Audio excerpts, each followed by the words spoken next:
I noticed a trend right from maybe 78 or 82. Players who have outstanding seasons in the particular season, say from maybe September to July, for September to May, by the time they get to the World Cup, they don't shine. They burn out. They burn out. Yeah. Exhaustion. Trace it. From 1982 to about now, you would expect that. Okay. So everybody's shouting, maybe Messi, Ronaldo, Luis Suarez. You just find that somebody tournament. from like 1990 was Salvatore Schillaci from nowhere. And I'm going to say this as we begin to round off right now. Like you did say something, it's very important to say that these guys that had fantastic seasons, we expect them to shine because we've been with them all season long. But like you did say, they burn out. Now, they burn out. This year's edition is going to be different because we see the crop of the guys that have been invited by the coaches. The average age is about 25, meaning we're going to have a lot of speed, meaning they're going to have a lot of dynamism. It's going to be a different World Cup to expect.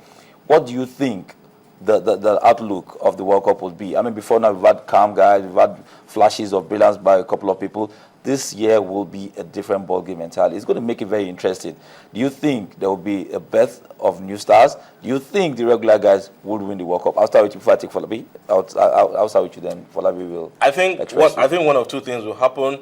There will be no outstanding individual stars the way we saw the last time in 1986, like Diego Maradona. I think this World Cup Roberto Baggio in 94 and Romario in 94 as well. I think there will be no individual. It's just like 2006 and 2010. There were no individual stars that came out in the form. Miroslav Klose was the highest goal scorer in 2006, and then 2010 it was Thomas Muller. I mean, how could you bet on that when the likes of Ronaldinho and Zidane and all of that were in that tournament? And I think this World Cup will be won by like Spain did in 2010, a team that is closely knit. So your highest goal scorer might just have 3 or 4 goals, but then you still go on and win. So, and how come you guys don't think Nigeria have what it takes? I mean, the player might just bring a surprise. We saw Lex Alanko win it in 94 highest goal scorer. Nobody gave him a chance. Why can't we not give him a come on, guys. I mean, for me, like he said, I think a new breed, a new generation, or new names of high-profile players will actually spring up as a result of Brazil 2014. I think the likes of Neymar, Luis Suarez, those will actually fade away slowly. You know, obscure guys, but actually, you know, guys that are not that prominent will actually, you know, this is their time to shine. Brazil, you know, 2014 is the biggest football stage ever. And I'm looking forward to the Japanese side. There's a guy called Yoshito Okubo. He's one that I'm actually looking for because 6 months from now, I think that boy is going to go places. So he's the one I'm looking out for. Okay. Because the Japanese are meant to be fast I'm sure he feels your eyes on him already. Oh, yeah. But that's what it is. Let's say thank you, guys. We need to round off right now because time of this is of the essence. But if I'm going to ask you, the World Cup is going to start. By the time we come back to the studio next week, the World Cup would have started. Now, without even before we start, I want you to stick out your neck. The country you think we should look out for you. Belgium. But for the final, Brazil, Argentina. This World Cup is being hosted in South America. No European team has ever gone to South America to get to the final or win, so to speak. So I expect Brazil, Argentina, if the World Cup tradition continues. Okay. All right, follow me for you. I think tides will turn. It's not going to be the usual suspects like Brazil, Argentina, and the rest of them. Let's give it to Netherlands. They've always been the ostriches that can't fly. I think they're going to push very hard this time to get to the final and hopefully probably win. You'll just be surprised what the Super Eagles will do this time. All right, that's all we need to say. We need to go right now. I'd like to thank you for being a part of the program. We'll go on a break, and when we do come back, Ken will be back to take you through the rest of the program. Join us again.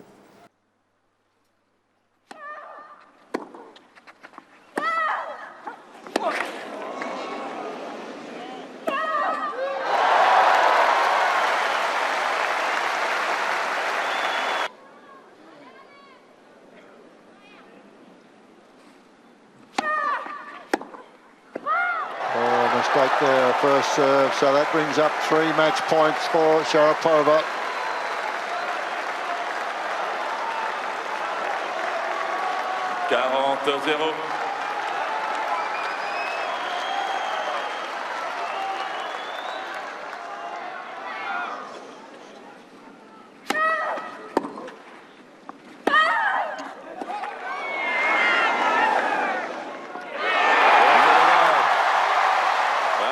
That will do it for Maria Sharapova. She came through and won the last 8 points of this championship to win it. The second longest women's final played in the last 40 years, and what a battle. It certainly was a battle. You've got to hand it to Maria Sharapova. I mean, is such a competitor. She had to dig her way out of trouble a number of times throughout the tournament. Same you can say for this match. Well, 7, 8 years ago that I would win more Roland Garroses when I was 27 years old than any other Grand Slam. It's a dream come true, really. This tournament means so much to me. It's a tournament when I was young and growing up I wanted to win, and to think that I've won it 2 times is, I don't know, I'm so emotional right now, I can't even talk.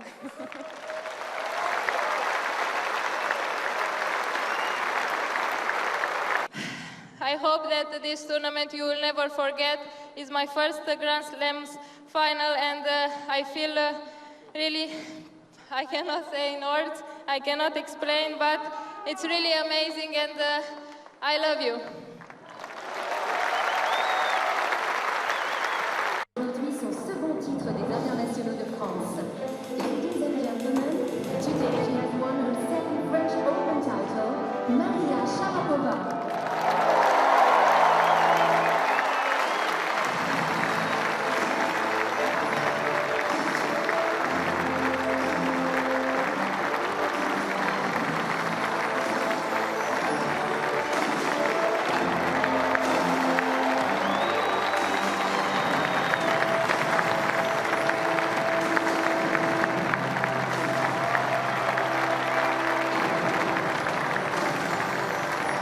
Champion once more here at Roland Garros.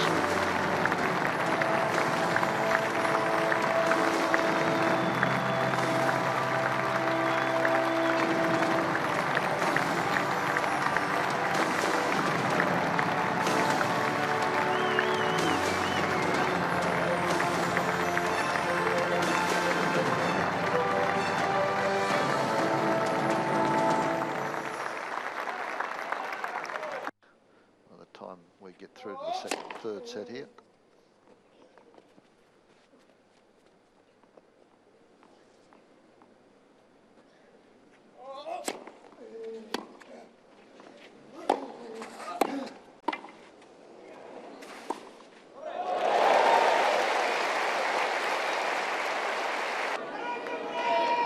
Unforced errors from Gulbis, 25 from Djokovic.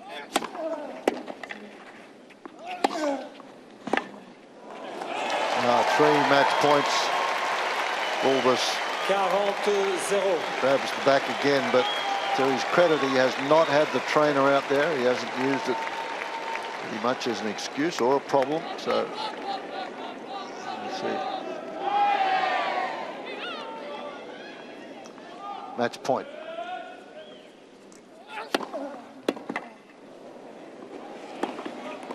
And that'll do it.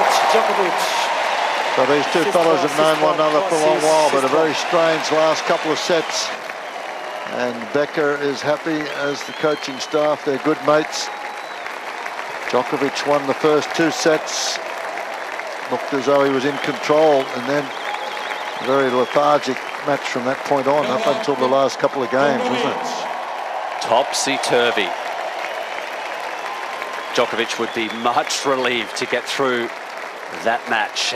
He played just some sound tennis in the opening 2 sets. Perhaps Gulbis handed it to him, but Fred, I'm a little shocked. Gulbis is a professional athlete. He had a problem. He was showing us that he was having difficulty